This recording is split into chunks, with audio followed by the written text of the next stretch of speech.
Hi, and welcome to Best in Tesla. Let's talk a little more about Tesla's charging network, because Tesla continues to innovate and showed off a little Easter egg at Investor Day, but has already installed the first version 4 supercharger here in Europe, which will leave everyone even further behind in the dust. And Tesla will now start targeting not just home chargers and charging station, but will also go all in to address the last piece of the puzzle and become the all-dominating force in the charging industry, while most others are hopelessly far behind. And why filling up your car will soon be a thing of the past, if you have an electric car, that is. The car of the future. So let's check it all out and let's dive right in.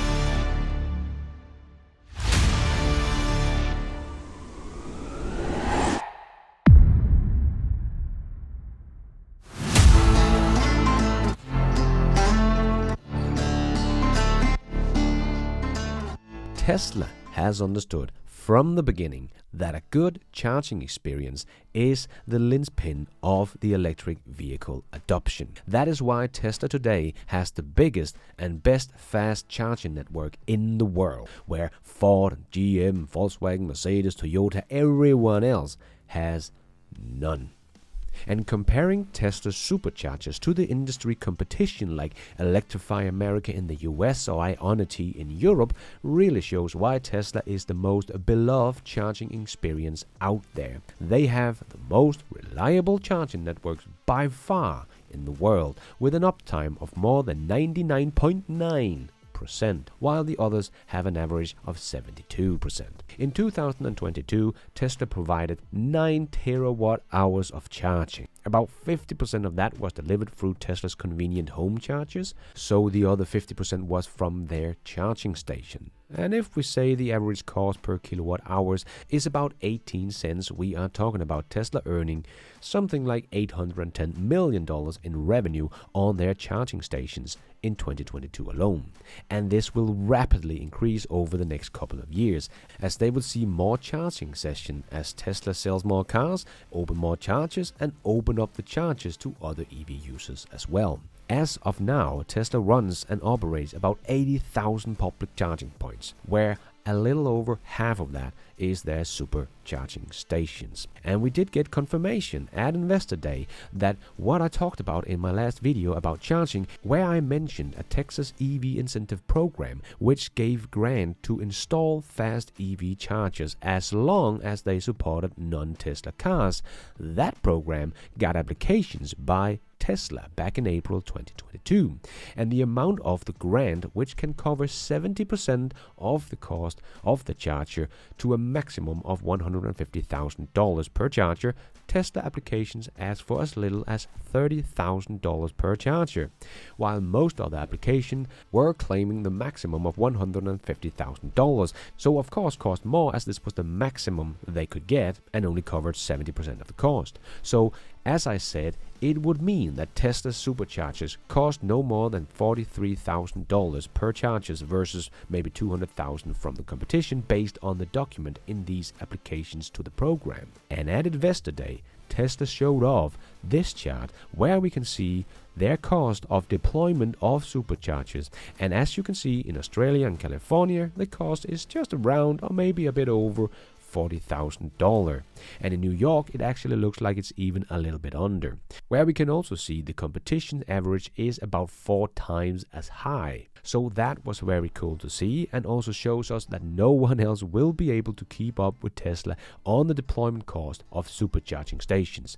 So Tesla will be able to have the most competitive price on the market for the whole EV industry. Even the residential AC hardware cost in Europe about 50% cheaper than the competition's average. And Tesla will continue to lead in this space, as Tesla is the only one that is vertical integrated with manufacturers. Tesla makes all of their own equipment, and Tesla installs and operates all of their own sites. That is why Tesla is able to make these pre-installed supercharger on a slab of concrete that save Tesla weeks of installation time and cost. There is no one else doing this, and we will probably never see it, as no one else is this integrated. This method means that Tesla can install a site in days and save about 15% on installation cost. And because Tesla has all this data from their charging network from over 10 years, they have learned to run them very efficiently. And just from Q1 of 2021 to Q4 of 2022, Tesla reduced the price per kilowatt hour cost by 40%. Not fun being the competition and see that Tesla in 1.5 years have just cut their cost in almost half, while you still struggle just to keep the chargers working. One of the reasons why Tesla is able to do this is, once again, because of great software Tesla has made themselves. So again, no one else has this software and will not be able to get this software because it's made by Tesla themselves. So through this software, Tesla increased their site's utilization, meaning how many sessions of kilowatt can Tesla push through a charging station.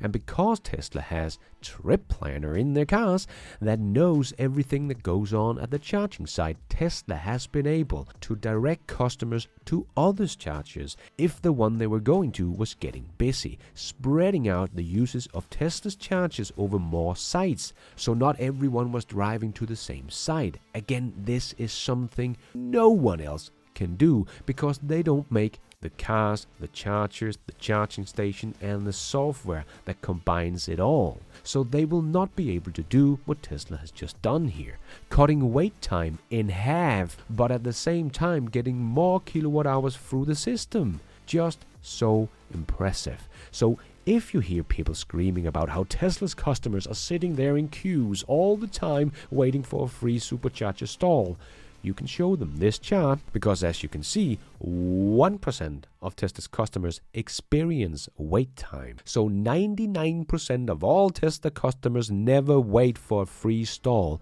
but you always hear about that 1% that might have waited a bit at a charging stations.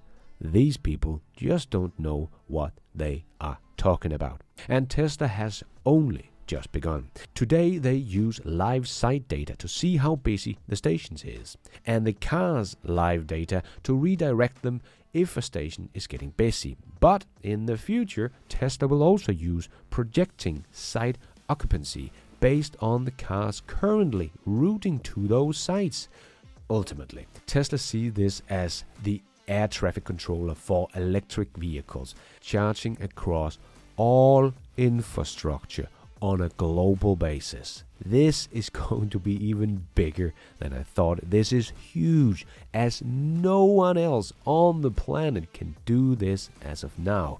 There is no competition in this part of the business that will make Tesla's charging infrastructure leaps and bounds the best experience compared to anything else out there. But Tesla's speed of charging is also going to be leaps and bounds beyond what anyone else can do. As we can see on this chart, before we even talk about Tesla's next generation supercharger, the version 4, we'll get to that in a minute, we can see Tesla has improved the charging time by 30% in only the last 5 years through software improvement, hardware improvements both in the cars and the chargers themselves. But Tesla will take this to a whole new level with their next generation chargers. Both in the US, they have made these new chargers with the Magic Dock, so other EV owners can charge at their charging stations. And Tesla will open this up slow and steady to not put too much pressure on the charging stations and let it grow together with growing the charging infrastructure. Just as we see here in Europe, even though Tesla has had some chargers open to other EVs for more than a year now, they still have only opened up about 50% of their superchargers in Europe to other EVs. But Tesla has already installed the first version 4 supercharger here in Europe, in the Netherlands. And we know this in theory should be able to get up to 1000 kilowatts charging speed at some point. That is about 4 times faster than Tesla's fastest chargers today, and about 3 times faster than some of the fastest chargers on the market right now, the 350 kilowatt chargers that are probably some of the most known at this point. So Tesla will go up and beyond anything else out there on the market, and this version 4 superchargers will be powerful enough to at some point even charge their semi-trucks. So I don't think the version 4 is only for their cars, but also for their semi-trucks. So I guess Elon was not kidding when he called Porsche's 270 kilowatt charging a kid's toy. And when Tesla comes out with cars that will be able to charge with a maximum peak speed of up to 1000 kilowatts, the last argument for ICE and hydrogen and battery swap station will be gone. I know it is peak charging speed we are talking about that will increase by 4 times, but I don't think it's unreasonable to think that Tesla will also be able to keep the charging speed higher throughout the charging session as Tesla gets more 4680 cells into their cars and use some of all that capabilities we saw at Battery Day. So maybe they could also increase the kilometers they can charge per minute by 4 times as well. So instead of 120 kilometers in just 5 minutes as they can do today, they could do 480 kilometers or about 300 miles in just 5 minutes. Maybe that's a bit on the high end, but lines up pretty well with Ark Invest Charge here, where they show the increase in charge speed through the years and where they predict it will be in 2027. 4 minutes to add 200 miles. At that point, charging electric vehicles at a charging station will be pretty much on par of filling up your old ICE cars with polluting gasoline. And Tesla is making the first step toward this with the version 4 supercharger installed in Europe. But then there is the next step in the other end of the charging infrastructure. Slow but convenient and cheap charging at work or at the gym or mall and so on and so on. And Tesla showed they have one more thing up their sleeves, because as Tesla wrote, they still want to make some cool shit. And then they had this picture of what looks like a wireless charging mat for your Tesla. Now that would be a very cool solution to have in your garage or the gym or at your workplace. You don't even have to think about it. It just charges your car while you work or work out. This is not new technology that Tesla has invented. This has been worked on by many other companies for years. So I'm just guessing that the technology is mature enough to start implementing soon. We have seen both Mercedes, Volvo, BMW, Volkswagen and many others working on this technology. But it would be a great solution for parking spots around the cities, so when you're parked, it just charges. But even better will of course be when the car is charging as it is driving. Like we have also seen many testing out wireless charging in the road. In Gotland in Sweden, they already have a live test project in the city.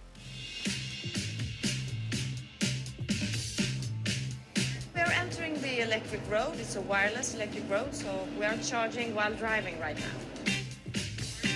We have receivers under the bus and we have coils under the asphalt, and the road is identifying this bus, and as soon as we drive over the coils, the road starts to transfer energy through the air to the bus. And Stellantis also has a test track where they have been testing this technology as well. So just try to imagine a future where we don't have to think about filling up your car. That was something people did back in the old days. Now the new car is charging when it's parked and when it's driving in most areas. Combine that with the projects like this one in South Korea, where we can see they have built this bike highway that stretches over 20 miles, 32 kilometers, and it not only shields the cyclists from the sun, but also generates power at the same time that could go towards charging the cars on the roads. It is projects like this that makes me very excited about the future potential of the electric car, running on renewable energy, charging our cars automatically while we are parked or even driving in the city or on highways. This might be a decade or more out in the future, but we are seeing test projects already working today. So of course this will happen at some point, and this is something that will never happen with your hydrogen car or your ICE vehicles. Only with electric cars can we have a future where filling up your car is something you don't even think about. And this kind of charging, made easy and convenient with something like this wireless charging pad here, will make sure that we can charge our cars when the sun is actually up and we have the most amount of energy produced. This is also something Tesla is working on as we speak, to get these two things to line up: renewable generation and vehicle charging, to make convenient and cheap charging available during the day. This is something Tesla is working on right now to get a lot of AC chargers up and running everywhere, so Tesla can provide cheap charging for everyone, made by renewables, not only the high-speed superchargers. So as Tesla said during the Investor Day, when it comes to charging, they are just getting started, and Tesla will be a big part of making the EVs the most convenient type of transportation, and will make the best charging experience, no matter if it is at their superchargers that can charge up your car in only 5 minutes, or convenient charging at your home overnight, or at your work during the day. Then combine all of this with Tesla's Megapacks and solar technology, and we have a recipe for Tesla to become a bigger energy provider than the biggest boy in the fossil fuel industry today. Yes, Tesla has only just begun, and this was just another thing at Investor Day that seems to go over the head of Wall Street and institutional investors. But not smart retail investors though. As we can see, there have almost been as many Tesla shares bought in the first 2 months of 2023 than in all of 2022. And I understand why, as Tesla has shown so many ways at Investor Day that they will be dominating in the future of transportation and energy. The charging infrastructure we talked about in this video was just one of them.